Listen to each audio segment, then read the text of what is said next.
5 seconds to go. Start. Sir, it had been further argued on behalf of the defendants that under Section 34 of the Specific Relief Act, the plaintiffs must have a direct interest and entitlement over the property for which the declaration is sought. Section 34 of the Specific Relief Act states discretion of court as to declaration of status or right.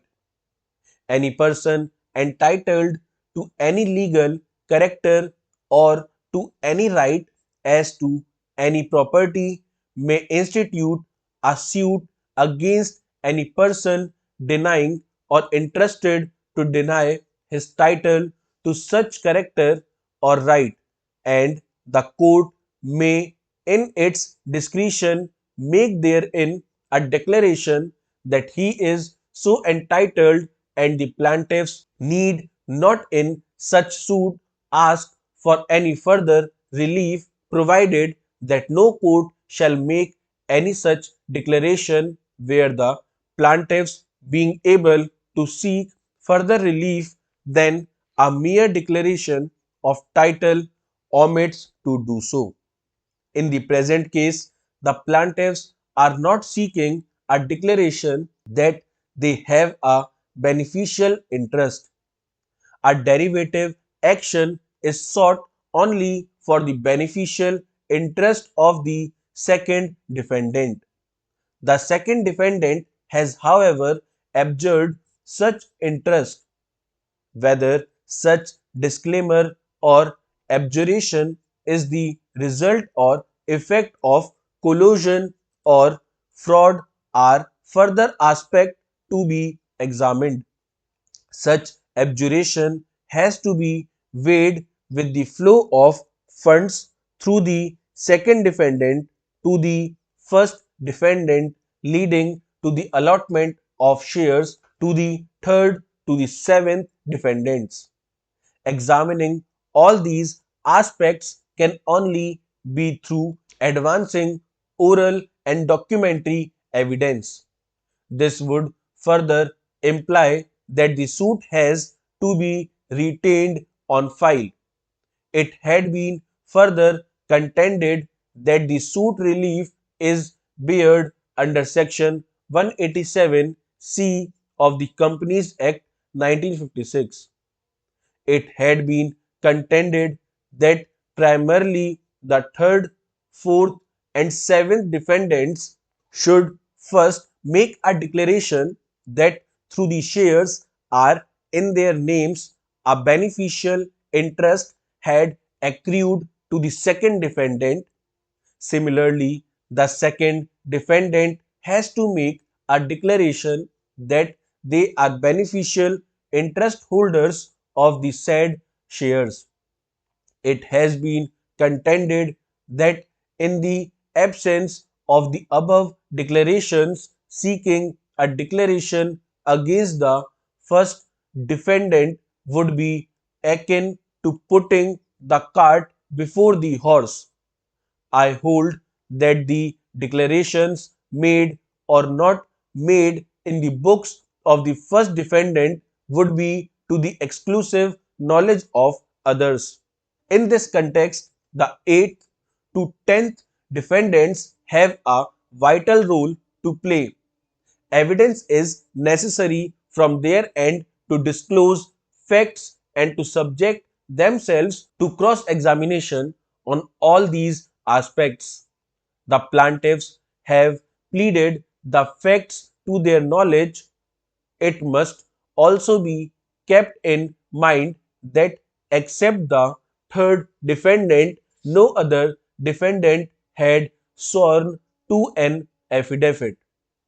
Questions raised by the plaintiffs remain unanswered, and trial is the answer to determine the actual facts. I hold the plaintiff cannot be non suited at the threshold. The suit is only at its early stage.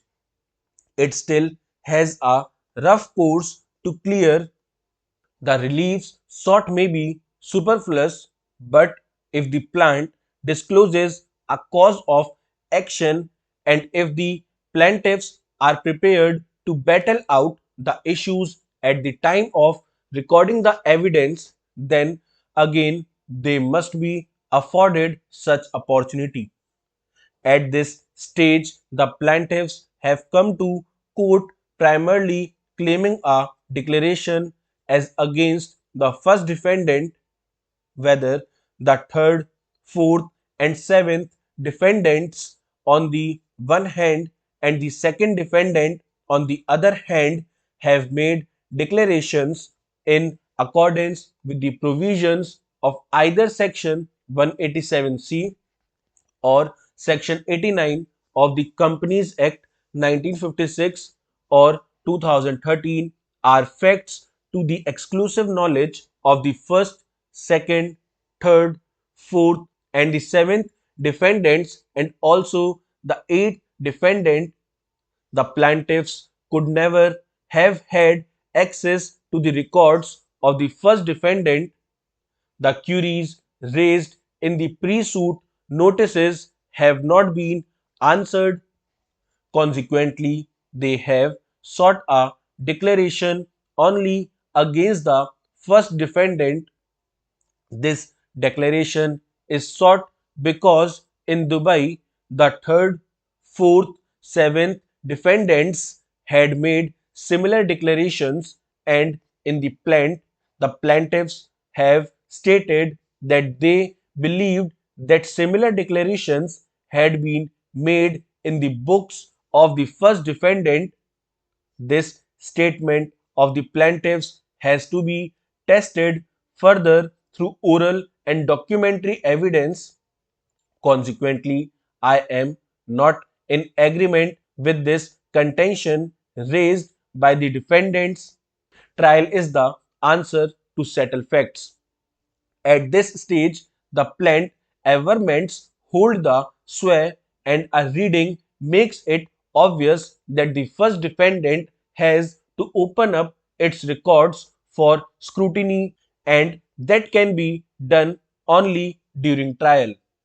To sum up, the allegations raised in the plant have to be examined at Chennai since the first defendant is registered in Chennai. During its pre-incorporation, incorporation, and post-incorporation stages, substantial amounts of money had flowed to it. It is only with examination of the books of the first defendant that the source of the funds can be determined. Full stop.